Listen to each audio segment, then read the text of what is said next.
don't have any other branch. हमारी कोई अन्य शाखा नहीं है, नकालों से सावधान। जय हिंद बच्चों।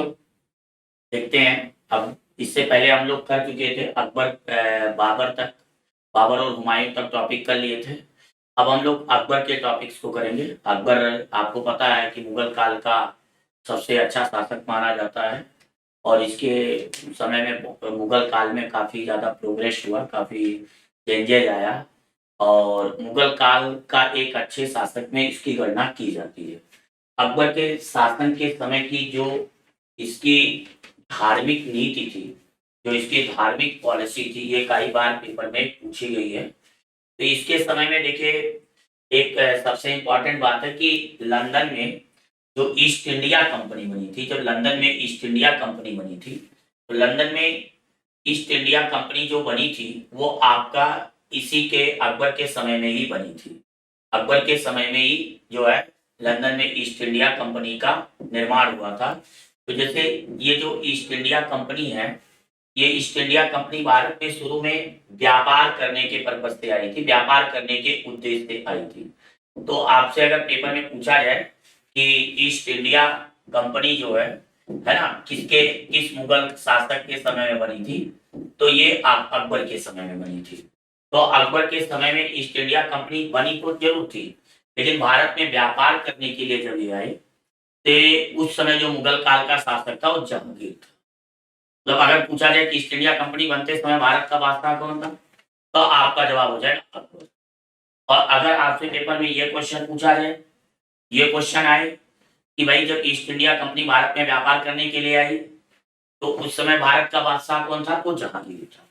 तो अकबर के समय में देखिए, यहाँ महारानी एलिजाबेथ थी। तो यहाँ से आप खुद चेक कर सकते हैं कि महारानी एलिजाबेथ उस समय रही होंगी। ईस्ट इंडिया कंपनी के समय गठन, फ्रांस के उस समय रूलर शासक थे सम्राट हेनरी, शाह अब्बास ईरान के थे। तो इस तरह से अलग अलग समय में ये जो है इनके शासक थे।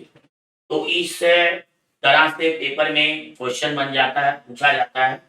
अकबर की धार्मिक नीति से क्वेश्चन पेपर में ज्यादा बनता है। आगे देखते हैं अकबर के बारे में। अकबर ने एक राजस्व व्यवस्था में शुरुआत की थी तहसाला प्रणाली से। तहसाला प्रणाली 10 साल के लिए की जाती थी। तो अगर कभी पेपर में पूछा जाए कि इस मुगल शासक ने तहसाला प्रणाली की शुरुआत की थी, अकबर ने। मुगल काल में जिस भूमि पर प्रत्येक वर्ष खेती की जाती थी, जिस भूमि पर प्रत्येक वर्ष खेती का कार्य किया जाता था, उसे पोलज भूमि कहते थे। ये भी क्वेश्चन पेपर में बन सकता है। और ये देखिए, एक और बात आपको ध्यान रखना है कि जैसे जिस जमीन पर खेती नहीं की जाती थी उसे भर्ती कहते थे। जैसे भी क्वेश्चन आ जाते हैं, यहाँ पर देखिए एक वर्ड लिखा है चाचर। चाचर, चाचर वैसी जमीन को कहते थे जिसमें हम 2-3 साल के लिए जमीन को परती छोड़ देते थे, उसे चाचर कहते थे। ये सब परीक्षा की दृष्टि से उपयोगी फैक्ट्स हैं, परीक्षा की दृष्टि से पेपर में पूछे जाने वाले फैक्ट्स हैं, ये सब आते रहते हैं। इसके बाद यहाँ देखिए, वजीर और वकील अलग अलग लोगों के समय में, यहाँ देखिए जमीन के बारे में डिस्कस कर दिया गया कि मुगल काल में जो जमीन थी उस पर किस तरह से कौन से किसान खेती करते थे। यहाँ देखिए आपका पाही कास्ट जो अपनी जमीन पर खेती करते थे, खुद कास्ट लिखा है जो स्वयं अपनी जमीन पर खेती करने वाले किसान है, मतलब स्वयं अपनी जमीन पर। अब देखिए, पाही कास्ट अपनी जमीन पर खेती करने हेतु दूसरे के गांव जाने वाले, दूसरे गांव में जाने। खुद कास्ट अपनी जमीन पर खेती करने वाले अपने गांव है। और मुजारे मालिकों की जमीन या खुद कास्ट किसानों की जमीन पर खेती करने वालों को कहते थे। और ये वजीर और वकील का जो पद था, तो किसके समय में कौन वजीर और वकील था? जैसे अकबर के समय में बैरम खान था, हुमायूं के समय में निजामुद्दीन अहमद था, बाबर के समय में मेहदी ख्वाजा था, और जहांगीर और शाहजहां के समय में यह पद रिक्त हो गया था। ठीक है। इसके बाद आगे देखिए, मनसबदारी प्रथा। कई बार पेपर में आता है कि मनसबदारी पद्धति किसने शुरू की? अकबर ने शुरू की। देखिए लिखा है अकबर के समय में मनसबदारी प्रथा शुरू हुई।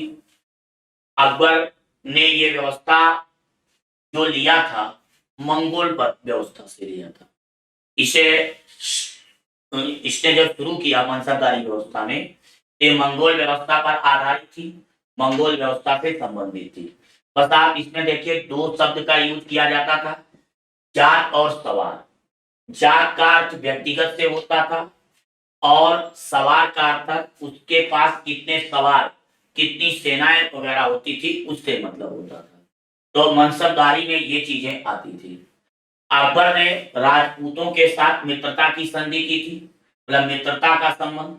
ये इनका कारण ये था, इनका ये मतलब था कि राजपूतों को अगर हम खुश रखेंगे, राजपूतों को अगर हम भारत में प्रसन्न रखेंगे, उनको मिल मिलाकर रहेंगे, उनसे मित्रता करके रहेंगे, तो इसका सबसे सकारात्मक परिणाम ये रहेगा कि भारत में शासन करना आसान हो। इसीलिए अकबर ने राजपूतों के साथ वैवाहिक संबंध की नीति भी अपनाई थी। कई पेपर में पूछा जाए तो वैवाहिक संबंध की नीति जो है अकबर ने राजपूतों के साथ अपनाई। ये अकबर के 9 रत्न हैं। ये बड़ा इंपॉर्टेंट पॉइंट्स है। अकबर के दरबार में 9 रत्न होते थे। इन 9 रत्नों के नाम है बीरबल, अबुल फजल, तानसेन, है ना, अब्दुल रहीम खान ए खाना, मान सिंह, राजा टोडरमल, फैजी, ये सब अकबर के 9 रत्न थे। तो जैसे पेपर में क्वेश्चन बन सकता है कि मुगल काल के में कौन से शासक, किस शासक के दरबार में 9 रत्न होते थे, तो अकबर के दरबार में। इसके बाद इन 9 रत्नों में एक एक के बारे में थोड़ा देख लेते हैं। बीरबल देखिए सबसे बुद्धिमान माना जाता था 9 रत्नों की श्रेणी में। बीरबल का जन्म कालपी में हुआ था। इसके बचपन का नाम महेश दास था। ये इस टाइप से क्वेश्चन है। दूसरा देखिए अबुल फजल था, है ना। तो अबुल फजल आपने सुना होगा अकबरनामा और आईने अकबरी। आईने अकबरी बहुत इंपॉर्टेंट किताब है। ये अकबर के शासन की, मुगल काल के शासन की जानकारी का बहुत महत्वपूर्ण बुक है। काफी फेमस है, पेपर में पूछा भी जाता है। मुगल काल के प्रशासन की, अकबर के प्रशासन की जानकारी जो है इसी बुक से मिलती है। इसके बाद देखिए नेक्स्ट है तानसेन। आपको पता है बहुत बड़े संगीतकार थे, है ना। इनका रियल नाम था रामतुन पांडे। कई बार पेपर में आ जाता है ना, कि तानसेन का वास्तविक नाम क्या था, रामतुन पांडे। इन्हें अकबर ने कंठाभरण वाणी विलास की उपाधि दी थी। कंठाभरण वाणी विलास या कहीं कहीं कंठाभरण वाणी विलास की उपाधि दी थी। तो पेपर में क्वेश्चन बन सकता है कि अकबर ने किसे कंठाभरण वाणी विलास की उपाधि दी थी, तो तानसेन को। इसके बाद देखिए अब्दुल रहीम खान ए खाना है। खान ए खाना है, इन्हें अकबर ने खान ए खाना की उपाधि से सम्मानित किया था। ये बैरम खान के बेटे थे, ध्यान रखना, बैरम खान के पुत्र थे। अकबर इन्हें राजकीय सम्मान के साथ इनका पालन पोषण कराया, इनकी जिम्मेदारी रखी, है ना। और इन्होंने देखे बाबरनामा का फारसी में अनुवाद किया। उसके बाद अगले जो 9 रत्न थे, मानसिंह थे, है ना। आपने पढ़ा होगा ये मानसिंह भगवान दास के जो पुत्र थे, आमेर के राजा भारमल के पौत्र थे। कहा जाता है कि अकबर की राजपूतों के साथ जो मित्रता की शुरुआत हुई इन्हीं राजघराने से हुई, इन्हीं परिवारों से हुई। और उसके बाद इसका मतलब राजपूतों के साथ संबंधों में निकटता आती गई। इसके बाद इसके समय में राजा टोडरमल थे। ये बहुत भू राजस्व व्यवस्था के बहुत बड़े जानकार थे, भू राजस्व प्रणाली के। ये शेरशाह सूरी के समय से अपने कैरियर की शुरुआत किए थे। जो राजा टोडरमल है, इन्होंने अपने कैरियर की शुरुआत शेरशाह सूरी के समय से किया था। लेकिन बाद में इन्हें जो फेमस मिली, मेन प्रसिद्धि मिली, वो अकबर के दरबार में मिली। अगर कभी आपसे पेपर में पूछा जाए कि इन्हें जो प्रसिद्धि मिली वो किसके समय में मिली, तो आप कहेंगे टोडरमल के। इन्हें दीवान अशरफ के पद से सम्मानित किया गया था, इन्हें दीवान अशरफ। तो बेसिकली इनके 9 रत्नों में राजा टोडरमल जो थे वो बेसिकली जो प्रसिद्ध हुए, जो मेनली जाने गए, वो भूमि सुधार कार्यक्रम के लिए जाने। इसके बाद फैजी, इन्होंने देखिए महाभारत और श्रीमद् भगवत गीता का जो है फारसी में ट्रांसलेट किया। अबुल फजल ये बड़े भाई थे। इसके बाद देखिए हकीम हुमायूं, ये अकबर के विश्वास मित्र में थे, ये भी नवरत्न में थे। मुल्ला दो प्याजा, इसे अकबर ने मुल्ला दो प्याजा की टाइटल दी थी क्योंकि इसे दो प्याजा ज्यादा पसंद था। दो प्याजा व्यंजन ज्यादा पसंद होने के कारण इसे अकबर ने ये टाइटल। अकबर सभी धर्मों का सम्मान करता था। धार्मिक रूप से अकबर सहिष्णु था। ये अगर कभी पेपर में पूछा जाए कि अकबर धार्मिक रूप से क्या था, तो आप कहेंगे कि अकबर धार्मिक रूप से सहिष्णु शासक था। इसके समय में देखिए कुछ धर्माचार्य, ये इबादत खाना है, पेपर में पूछा जाता है कि अकबर के समय में इबादत खाने की स्थापना जो हुई थी कहाँ हुई थी, तो ये आपको बताएंगे फतेहपुर सीकरी में स्थापित हुआ था, है ना।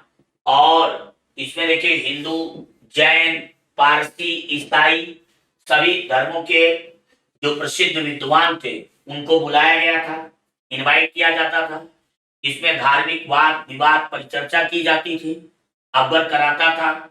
इससे वो धार्मिक रूप से अपने शासन के शुरुआती दिनों में वह धार्मिक रूप से सहिष्णु नहीं था, लेकिन धीरे धीरे वो धार्मिक रूप से सहिष्णु बनता गया। यहाँ से पेपर में क्वेश्चन आया। यहाँ देखिए आपको एक तख्त है ताउस का नाम सुना होगा, है ना। जो तख्त ये ताउस है, ये शाहजहां के सिंहासन का नाम है। कई बार पेपर में आता रहता है, पूछा भी जाता है ना। तख्त ये ताउस जो है, ये सिंहासन का नाम था शाहजहां के, इस पर शाहजहां बैठता था। इसी में कोहिनूर का हीरा लगा हुआ था। आपने सुना होगा कि नादिर शाह ने जब अटैक किया था तो इसको लूट कर ले गया था। नूरजहां की मां का नाम अशमत बेगम था। आप जानते हैं नूरजहां जहांगीर की पत्नी थी। गुलाब से परफ्यूम इत्र बनाने की विधि का इन्होंने आविष्कार किया था, है ना। पेपर में क्वेश्चन पूछ लिया जाता है। जहांगीर ने शादी की थी इससे, नवरोज के त्योहार पर इसको देखा था, तब इन्होंने शादी की थी। मतलब नूरजहां से इसने शादी की थी। और नूरजहां का जो वास्तविक नाम था मेहरून निशा नाम था। अगर पूछा जाए कि नूरजहां का वास्तविक नाम क्या था, तो मेहरून निशा था। इसी के समय में रक्षाबंधन त्योहार मनाया गया था, ध्यान रखना। अगर पूछा जाए कि दिल्ली सल्तनत का कौन सुल्तान है जिसने होली पर पहली बार भाग लिया, तो उसका उत्तर मोहम्मद बिन तुगलक हो जाएगा। दिल्ली सल्तनत में होली के त्योहार पर भाग लेने वाला पहला सुल्तान मोहम्मद बिन तुगलक है। इसी तरह से मुगल काल में रक्षाबंधन के त्योहार को सेलिब्रेट करने वाला पहला शासक, मतलब रक्षाबंधन के फेस्टिवल को मनाने का एक तरह से प्रचलन जो मुगल काल में शुरू हुआ, वो जहांगीर से समय से। जहांगीर ने आगरा में एक न्याय की जंजीर लगाई थी जिसमें बेल होता था, जिसको बजाने पर यह पता लग जाता था कि जिस व्यक्ति ने, जो फरियादी है, जो आया हुआ है, उसे न्याय की आवश्यकता है, उसे न्याय की जरूरत है। ये आपको ध्यान रखना है। ये काम जहांगीर ने ही कराया। इसके बाद आप ये जो उत्तराधिकार का युद्ध है, जहांगीर के बाद अगला शासक जो बनता शाहजहां, तो शाहजहां जब गद्दी पर था उसी समय उनके पुत्रों में उत्तराधिकार को लेकर लड़ाई शुरू हो गई। अगर आपके पेपर में पूछा जाए कि मुगल काल में कौन से शासक के समय में उत्तराधिकार को लेकर लड़ाई शुरू हुई, तो आप कहेंगे शाहजहां के समय। ये देखिए 4 यहाँ पर युद्धों के नाम दिए गए हैं। बहादुरगढ़, धर्मत, सामूगढ़, खजुआ, देवगढ़। साफ साफ देखिए लिखा है उत्तराधिकार का युद्ध है। ये सब इनके क्रम तैयार रखना, पेपर में पूछे जाते हैं, आते रहते हैं परीक्षा में कि ये युद्ध कब हुआ, किनके बीच में हुआ, है ना। इन युद्धों का एक निष्कर्ष ये निकलकर सामने आया कि जो दारा सिकोह था उसकी समाप्ति हुई, उसको औरंगजेब ने उसकी हत्या करा दी। कहा जाता है कि उसके साथ बहुत बुरा व्यवहार किया औरंगजेब ने। जब शाहजहां अपने जीवन में शाह के रूप में शासन कर रहा था तो दारा सिकों को ज्यादा पसंद था। वो ये चाहता था कि हमारे बाद हमारे साम्राज्य का जो बागडोर है वो दारा सिकों के हाथ में। और ये भी ध्यान रखिए, मध्यकालीन शासकों में, मध्यकालीन व्यक्तित्व में दारा सिकों बहुत योग्य था, बहुत विद्वान था, है ना। तो आपको ये ध्यान रखना है, वो बहुत योग्य और विद्वान था। लेकिन औरंगजेब जो था उस समय दक्षिण में दक्कन का सूबेदार था। तो औरंगजेब हमेशा ये चाहता था कि शाहजहां के बाद जो गद्दी मिले, जो उत्तराधिकार मिले, वो दारा सिकों को ना मिलके औरंगजेब को मिले। इसीलिए दारा सिकों और औरंगजेब के बीच कभी भी संबंध अच्छे नहीं थे। इनके बीच के जो संबंध थे हमेशा कटुतापूर्ण थे। इनके बीच के जो संबंध थे वो हमेशा संघर्ष में बदले। परिणाम जो निकल कर सामने आया वो दारा सिकों के लिए बड़ा घातक रहा। दारा सिकों इससे जीत नहीं सका। औरंगजेब ने इसे बुरी तरह पराजित किया और अपने अन्य भाइयों को भी अपने फेवर में औरंगजेब ने लिया दारा सिकों के खिलाफ। यहाँ देखिए, ये बहादुरगढ़ के युद्ध में, धर्मत के युद्ध में, सामूगढ़ के युद्ध में, खजुआ के युद्ध में, इस तरह से आप देखिए ये सब पराजित पक्ष है। तो औरंगजेब ये जो सामूगढ़, कजुआ, धर्मत, ये सब युद्ध में औरंगजेब का जो पक्ष है भारी रहा। इनको आप ध्यान रखिए। इसके बाद मुगल काल के कुछ और अधिकारी के बारे में डिस्कस कर लेते हैं।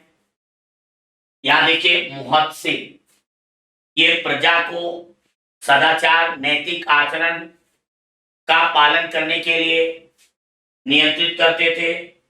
शरीयत, जो मुस्लिम समुदाय का इस्लामिक कानूनी परंपरा है, शरीयत के अनुसार उसका पालन करने के लिए ये लोग करते थे। अगर कोई शरीयत के प्रतिकूल कार्य करता था तो उसे रोकते थे। औरंगजेब ने हिंदू मंदिरों और पाठशालाओं को इसके खिलाफ माना, इसके अगेंस्ट माना।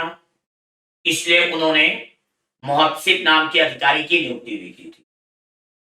और वाकिया नवीस जो होता था, यह समाचार लेखक होता था। ये राज्य के समाचारों को, केंद्र को सूचित करने का काम करता। ये भी एक तरह का लेखक होता था जो गुप्त रूप से सूचनाओं को इकट्ठा करता था। दरोगा ए डाक एक गुप्तचर विभाग का अधिकारी होता था। इसके अलावा पत्र व्यवहार का भी काम करता था। दीवान ए तन, ये वेतन और जागीर से संबंधित मामलों को निपटाने का काम करता था। ये महत्वपूर्ण उच्च अधिकारी थे जो मुगल प्रशासन में अपना योगदान दिया।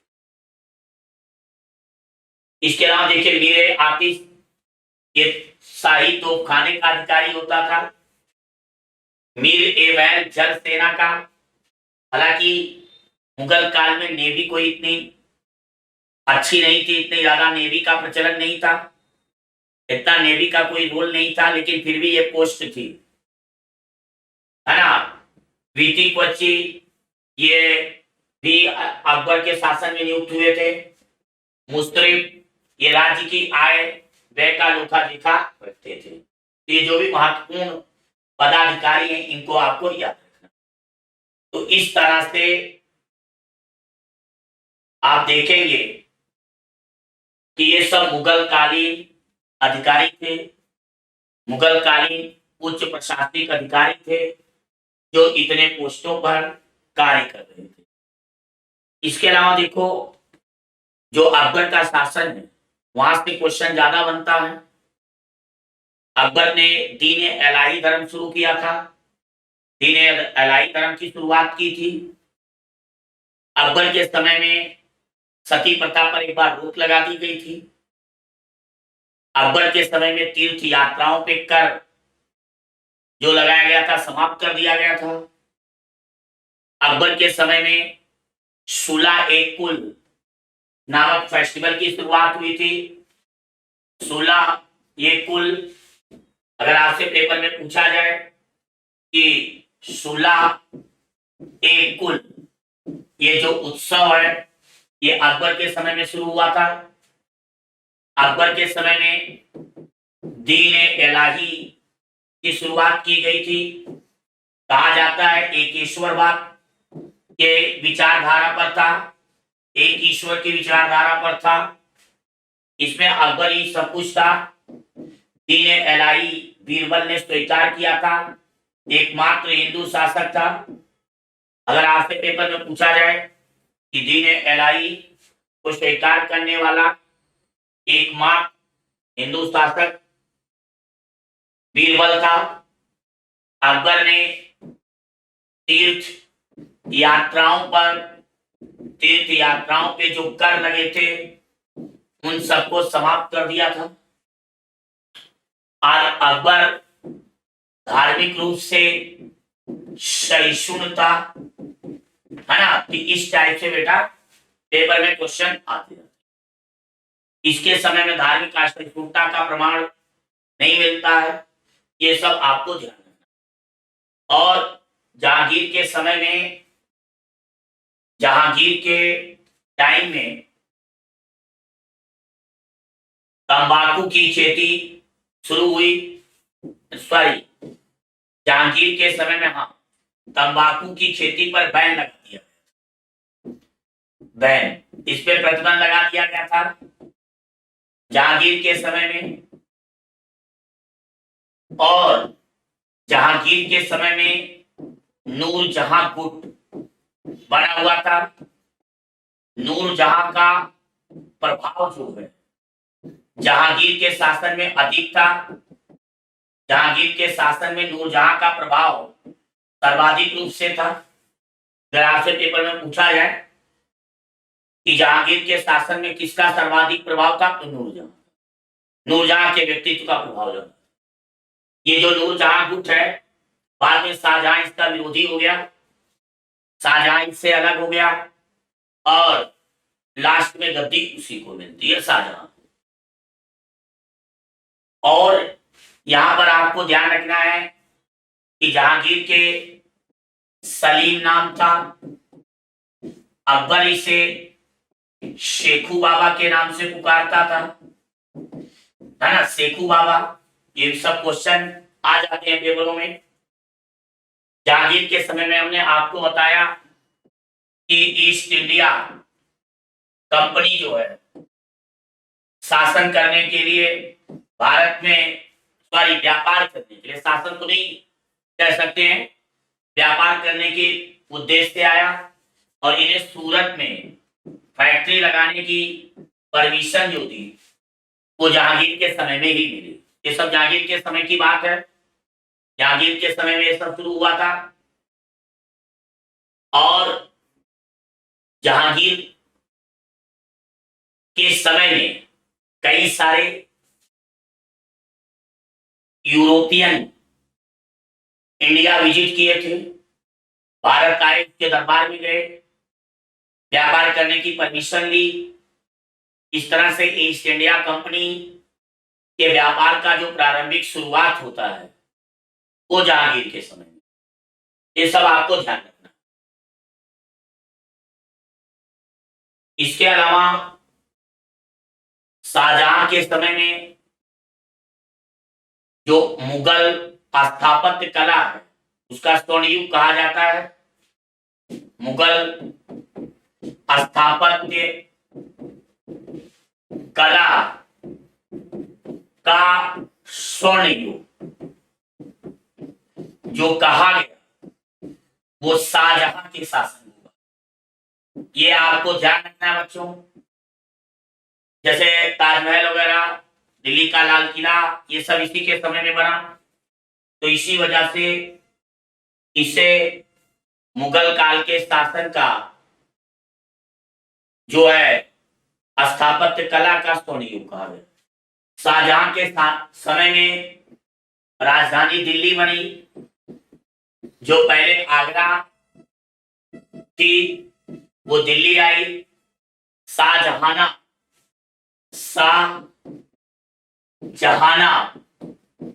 बाद के नाम के शहर की स्थापना हुई यमुना नदी के किनारे। मुगल काल में जितने भी बादशाह थे उनमें शाहजहां को दिल्ली ज्यादा पसंद था, आगरा की तुलना में दिल्ली ज्यादा पसंद था। अकबर को फतेहपुर सीकरी ज्यादा पसंद था। आप पढ़े होंगे कि फतेहपुर सीकरी की स्थापना शेख सलीम चिश्ती, एक प्रसिद्ध सूफी संत थे, उन्हीं की याद में अकबर ने किया था। तो इस तरह से अकबर के, जहांगीर के और शाहजहां के शासन की बात हुई। औरंगजेब के शासन में धार्मिक कट्टरता बढ़ चुकी थी। औरंगजेब को धार्मिक रूप से असहिष्णु कहा जाता था। सहिष्णु नहीं बल्कि असहिष्णु। जैसे अकबर को सहिष्णु कहा जाता था, औरंगजेब को असहिष्णु कहा जाता था। औरंगजेब के समय में ही सिखों का मुगलों के साथ संघर्ष शुरू हुआ। सिखों और मुगलों के बीच जो संघर्ष की शुरुआत होती है वो औरंगजेब के समय में ही। हालांकि शुरुआत तो जहांगीर के समय से ही मानी जाती है। जहांगीर के समय में सिख गुरु अर्जुन देव को जहांगीर राजद्रोह के आरोप में फांसी की सजा दे देता है। तो इसके समय में हुई थी। औरंगजेब के समय में गुरु तेग बहादुर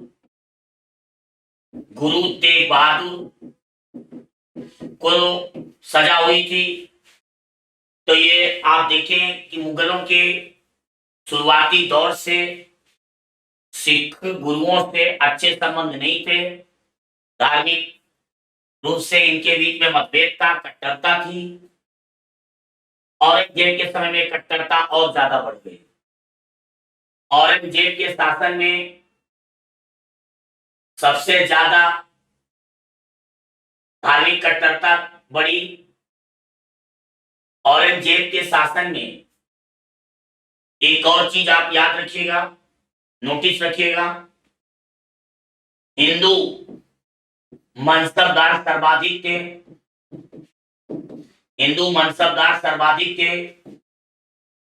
औरंगजेब के समय में। ये आपको ध्यान रखना।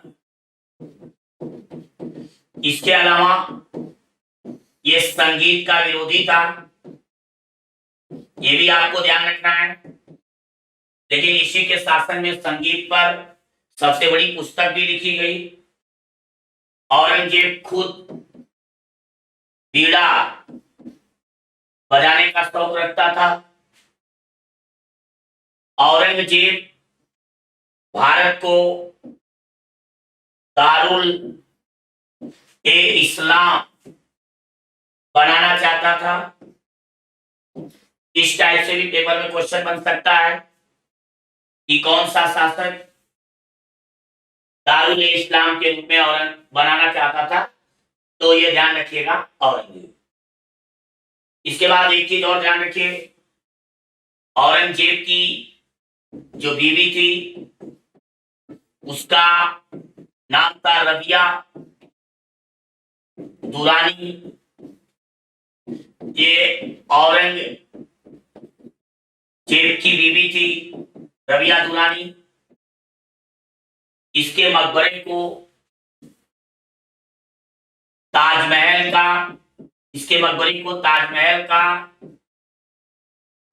फूहड़ नकल कहा जाता है। अगर कभी पेपर में पूछा जाए कि किसके मकबरे को ताजमहल का फूहड़ नकल कहते हैं, तो रबिया दुलानी। और इसके मकबरे को दक्षिण भारत का ताजमहल भी कहते हैं। दक्षिण भारत का ताजमहल। तो ये सब पेपर के लिए इंपॉर्टेंट क्वेश्चन है, बन जाते हैं, पूछे जाते हैं। औरंगजेब के बाद इस मुगल साम्राज्य का पतन धीरे धीरे होने लगा। जब तक मुगल साम्राज्य की गद्दी अकबर, जहांगीर, शाहजहां, औरंगजेब, ये मुगल काल के बड़े शासक हुए, प्रसिद्ध हुए। इन्होंने मुगल साम्राज्य को एकीकृत तरीके से चलाया, केंद्रीकृत तरीके से। लेकिन जब इनकी मृत्यु हो गई तो उसके बाद मुगल प्रशासन कमजोर होने लगा। मुगल प्रशासन कमजोर होने लगा, धीरे धीरे मुगल साम्राज्य का पतन होने लगा। हालांकि शुरुआती दौर में कुछ समय मुगल साम्राज्य की सत्ता चली, लेकिन प्लासी और बक्सर के युद्ध के बाद से मुगल नवाब, मुगल बादशाह, ये सब ईस्ट इंडिया हाथों के कठपुतली टाइप बन गए। इनका स्वतंत्र आधिपत्य जो था वो धीरे धीरे समाप्त होने लगा। और जब मुगल कमजोर पड़ने लगे तो ईस्ट इंडिया कंपनी एक्टिव होने लगी। ईस्ट इंडिया कंपनी जो पहले व्यापार के उद्देश्य से आई थी, अब उसकी राजनीतिक महत्वाकांक्षा बढ़ गई। अब वो भारतीय राजाओं, नवाबों के घरेलू मामले में हस्तक्षेप करने लगे। सत्ता पक्ष विपक्ष दोनों की तरफ से मध्यस्थ बनने लगे। उनकी भूमिका मीडिएटर की तरह बढ़ने लगी। अब उनका ध्यान व्यापार के बजाय राजनीतिक सत्ता की तरफ चला गया। वो राजस्व कमाने के उद्देश्य से, राजस्व कलेक्ट करने के उद्देश्य से उन्होंने अपना शासन स्थापित किया। उनका मेन मकसद था भारत में रहकर अधिक से अधिक लाभ कमाना और राजनीतिक नियंत्रण स्थापित किया। ठीक है बेटा, इसके बाद की वीडियोस अगले नेक्स्ट क्लास में आप लोगों को मिलेगी। और भी जो मुगल काल से जरूरी तथ्य, फैक्ट, कंसेप्ट जो भी होंगे वो आपको बताए जाएंगे। यहाँ हम उसी टॉपिक पर वही चीज डिस्कस कर रहे हैं, उसी चीज पर फोकस किया जा रहा है जो परीक्षा के लिए काफी महत्वपूर्ण, जो परीक्षा में आया या जो प्रीवियस ईयर में पूछे गए हों या जहां से पेपर में क्वेश्चन आ। ठीक है बच्चों, ठीक है, जय Hind. Kindly subscribe D-Day YouTube channel and don't forget to press bell icon.